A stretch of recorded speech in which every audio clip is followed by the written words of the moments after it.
A Lei Geral de Proteção de Dados Pessoais, a LGPD, Lei número 13.709 de 2018, foi promulgada para proteger os direitos fundamentais da liberdade e de privacidade e livre informação da personalidade de cada indivíduo. A lei fala sobre o tratamento de dados pessoais dispostos em meio físico ou digital, feito por pessoa física ou jurídica, de direito público ou privado, englobando um amplo conjunto de operações que podem ocorrer em meios manuais ou digitais. Para esclarecer um pouco das dúvidas da população em relação ao tema, conversamos hoje com a advogada doutora Débora Liz. Doutora Débora, é um prazer estar com você aqui na Rádio Clube 98, no Portal Clube Notícias. Doutora Débora, eu quero que você explique para a gente o que se trata a Lei Geral de Dados Pessoais. Boa tarde a todos, obrigado pelo convite, Guilherme, e a Rádio Clube também, por estar aqui. A Lei Geral de Proteção de Dados, como você falou, foi uma lei que entrou em vigor, ela foi publicada em 2018, ela entrou em vigor em 2020 e as sanções delas em 2021. Essa lei ela visa proteger a privacidade das pessoas, Quando a gente fala de quem é o titular, do dado, quem é que realmente a lei visa proteger? É o titular do dado, pessoa física. Então aqui a gente não está falando de dados de pessoa jurídica. Quando eu falo de dados, o que são dados pela lei? É o CPF, é o RG, é a carteira de trabalho, é a carteira de motorista, o endereço, qualquer dado que identifique ou que possa identificar uma pessoa. Essa lei ela veio principalmente por dois motivos. Primeiro, pela questão da própria União Europeia, que já tem uma lei sobre isso, que é a GDPR, e ela é uma questão do mundo inteiro se adequar a isso também. Ou seja, eu tenho que manter a privacidade dos dados.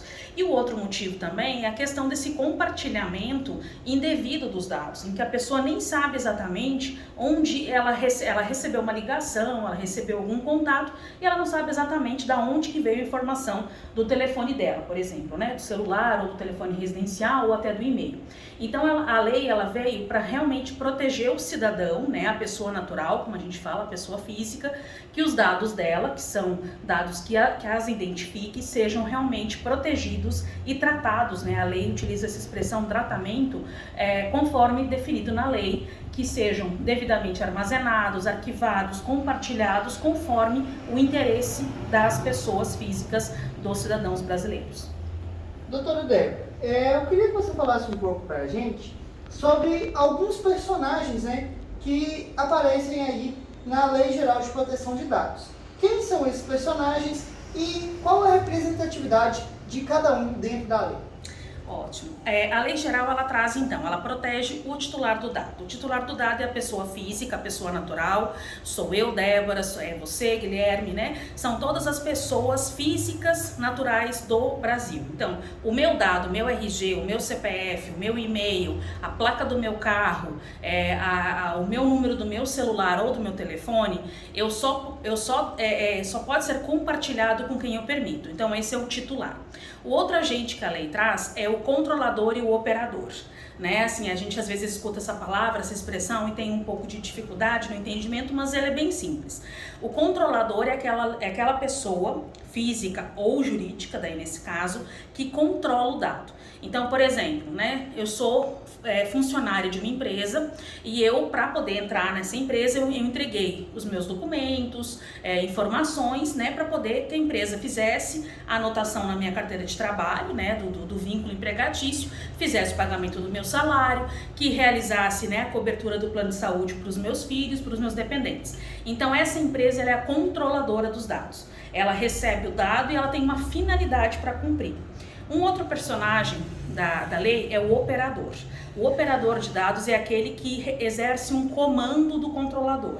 Então ele recebe uma orientação. O controlador fala para ele, por exemplo, a gente falou agora da questão de funcionário, plano de saúde. Eu ingressei numa empresa, ela tem um plano de saúde. O controlador vai lá e vai informar, olha, empresa de saúde X. A Débora agora é uma funcionária da minha empresa e ela requer a cobertura do plano para ela e para os seus dependentes.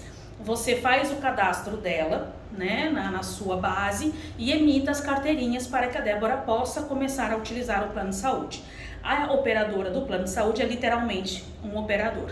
O que ela não pode fazer? Ela não pode fazer nada além daquela ordem que ela recebeu do controlador. Então, por exemplo, e até uma questão que aconteceu nos Estados Unidos.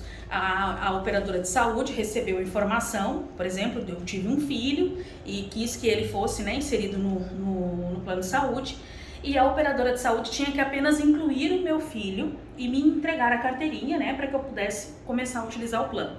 Mas ela compartilhou essa informação com empresas que vendiam enxovais para bebê, que vendiam mobílias de quarto de bebê, fotógrafos que faziam, né, álbuns do nascituro. Então, isso é o que não pode, é isso que a lei geral veio proteger. O operador ele tem que realmente apenas exercer aquela designação que o controlador fez para ele. E um outro personagem muito importante na lei geral é a Autoridade Nacional de Proteção de Dados, a ANPD. Ela nasceu como se fosse uma agência, agora ela já possui o status de autarquia federal e ela veio para regular o assunto. Então, a lei geral, como você falou, era de 2018, né? Teve essa vacatio legis, como a gente fala, entre a publicação e a vigência, e a autoridade agora ela veio emitir resoluções para a gente conseguir, assim como a Receita Federal, né, emite, e outros órgãos do governo, que eles delimitam exatamente aquilo que a lei trouxe como macro, a autoridade nacional agora veio limitar. Então, eu diria que os 4 grandes personagens é o titular de dados, é o operador, é o controlador e a autoridade nacional. Doutora Débora, dentro desse contexto, a partir do momento que a gente identifica que que estão em posse, né, de algum dado sem a nossa autorização, por que a pessoa que está nos ouvindo, que está nos acompanhando, pode fazer? Aonde ela deve recorrer? Qual é o procedimento padrão que deve ser tomado? Excelente. Normalmente a gente não pensa muito, né? Quando a gente escuta algumas sopas de letrinhas, LGPD, ANPD, a gente às vezes acha que essa situação está um pouco distante da gente, mas na verdade ela está muito próxima, né? Como eu comentei então, é aquela questão daquele telemarketing ligando, insistindo, ou você vai na farmácia, quer comprar simplesmente um comprimido e o farmacêutico ou o balconista lhe pergunta o seu CPF. Você às vezes não pensa muito bem se concede ou se não concede, mas dá aquela informação. O que acontece? O que ele vai fazer com essa informação, né? Para qual finalidade que ele está colhendo aquela informação? Ele está me pedindo porque ele quer ver se eu tenho um desconto. Tá, mas ele vai compartilhar, ele vai fazer alguma situação. Então as pessoas que eventualmente receberem, né, ligações, e-mails, contatos de alguma situação que ela não compartilhou o dado voluntariamente, ela não assinou nenhum contrato, né? Ou ela, enfim, não se lembra de ter dado algum consentimento, ela pode fazer uma denúncia na agência, na Autoridade Nacional de Proteção de Dados, que é npd.gov.br, e lá ela vai então comunicar que ela recebeu uma ligação da empresa X, oferecendo uma situação, um serviço ou um produto, e ela não se recorda de ter entregue o telefone, né, o número do telefone. Antes mesmo da denúncia, ela pode, nessa ligação que ela está recebendo, fazer essa pergunta. Mas, assim, atendente, de onde que você tem o meu contato? Quem lhe passou? Quem lhe forneceu?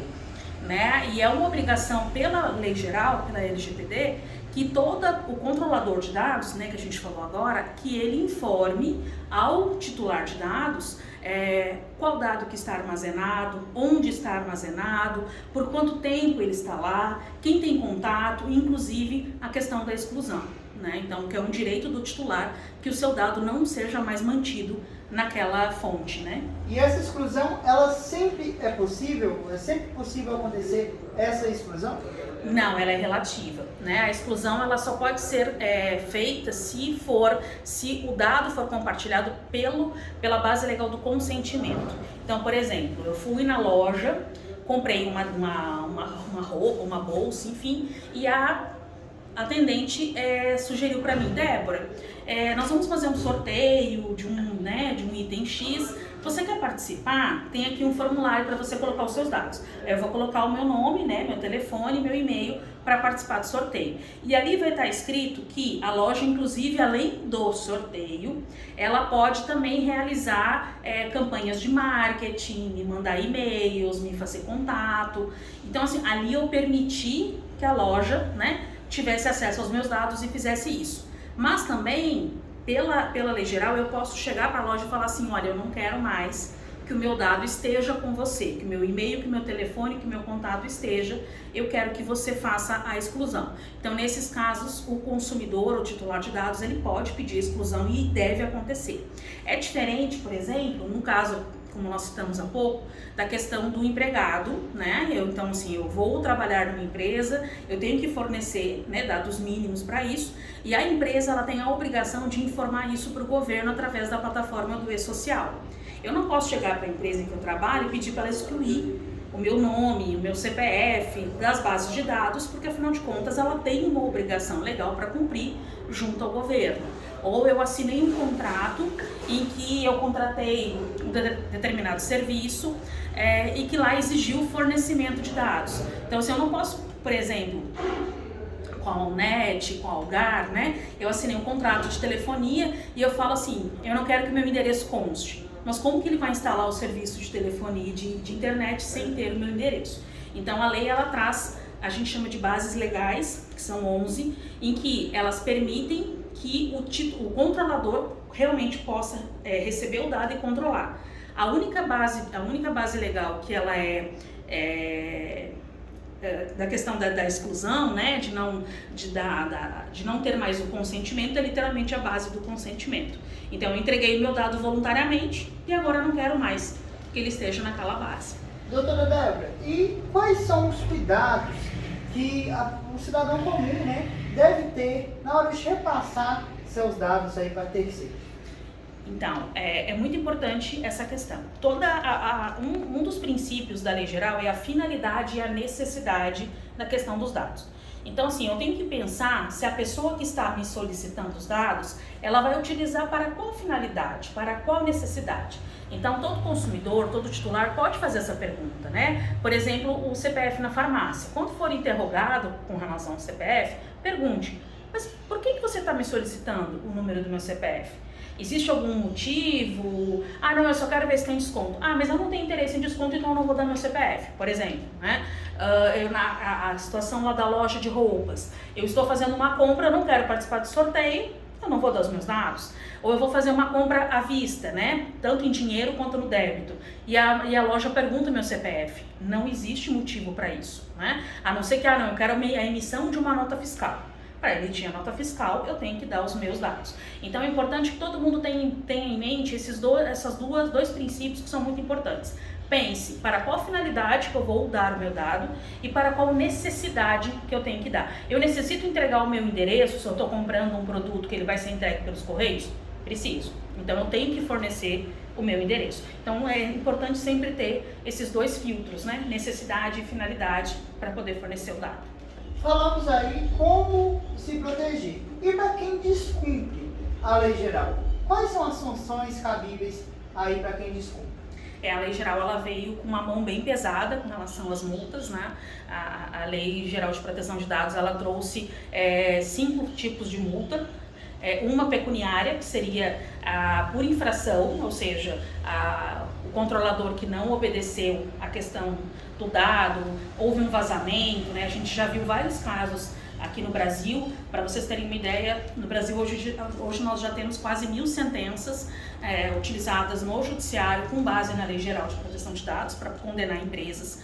Temos uma que foi a mais ícone, digamos assim, da situação, que foi de uma construtora, em que ela vendeu um apartamento para uma pessoa. A pessoa então foi lá, comprou, assinou o contrato e dia seguinte ela começou a receber telefonemas e contatos de empresas de móveis sob medida, de empresas de cortina. E aí esse cidadão disse assim, mas eu comprei um apartamento ontem, como é que vocês já sabem o meu telefone, o meu endereço para me oferecer esses serviços? E aí ele identificou que a atendente da construtora compartilhava os dados com essas empresas, e ele entrou com uma ação na justiça, foi uma das primeiras no Brasil, e a construtora foi condenada a um dano moral de R$10 mil. No sistema brasileiro judiciário, R$10 mil é um valor expressivo de dano moral, que a gente vê muitas sentenças com valor abaixo. Então, além da questão da punição do judiciário, né, a lei geral então trouxe multas que são R$50 milhões por infração, limitado a 2% do faturamento anual da empresa. Então, a empresa fez um vazamento indevido, compartilhou um dado que não podia, ela pode ser condenada administrativamente a essa multa de 50 milhões, limitada a 2% do faturamento. Ela pode também ser condenada a ter o nome dela divulgado na lista da autoridade nacional como empresa não cumpridora da lei geral, e a gente sabe que quando a gente fala de propaganda, de marketing, de marca, né, às vezes o dano é muito superior àquele que, né, é pecuniário, digamos assim, né, de valor financeiro. Também ela pode ser condenada à suspensão temporária do tratamento de dados e, ao nosso ver, a pena mais pesada, ela pode ser condenada a totalmente parar o tratamento de dados. E assim, a gente sabe que não existe empresa que trabalhe, né, qualquer negócio, uma farmácia, uma padaria, uma academia de ginástica, né, que ainda possui dados sensíveis, né, que são dados da pessoa que está frequentando, sem que ela trate os dados. Então, como eu vou abrir as minhas portas se eu não trato os dados, tanto dos meus funcionários, dos meus clientes e dos meus fornecedores? Então, essa é a pior pena que está prevista na lei geral, e a autoridade nacional já pode, inclusive, aplicar. Desde agosto do ano passado, essas multas já podem ser aplicadas no Brasil. Doutora Débora, caminhando para o final, nesse momento a gente vê aí muito nas grandes mídias falando sobre as discussões, né, em torno da aplicação da Lei Geral de Proteção de Dados Pessoais no registro de candidaturas. Qual que é a sua opinião em torno a essa discussão toda que vem ganhando os telejornais?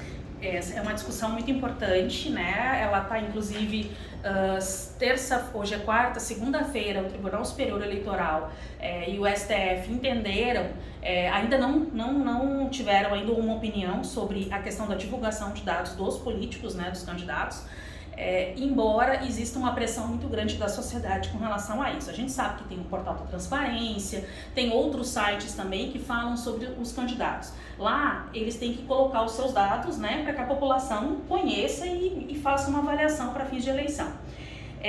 Sem essa decisão do TSE e do STF, alguns dados não estão sendo publicados.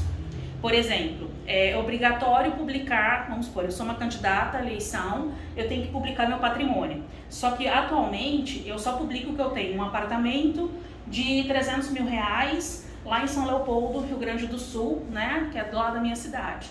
Mas eu não trago exatamente o endereço do meu apartamento, eu não trago mais informações, porque segundo o STF e o TSE, esses dados seriam de origem pessoal e poderiam, né, pela LGPD não ser publicados. Então ainda existe uma celeuma, ainda existe uma discussão sobre isso. O ministro Alexandre pediu vistas do processo ontem, então até lá, por enquanto as publicações estão bem reduzidas e elas não estão totalmente identificando, estão trazendo essa identificação pessoal dos candidatos. Então, falando sobre Lei Geral de Proteção dos Dados, conversamos com a advogada Débora Liz. Para a Rádio Clube 98, para o portal Clube Notícias, repórter Guilherme Camargos.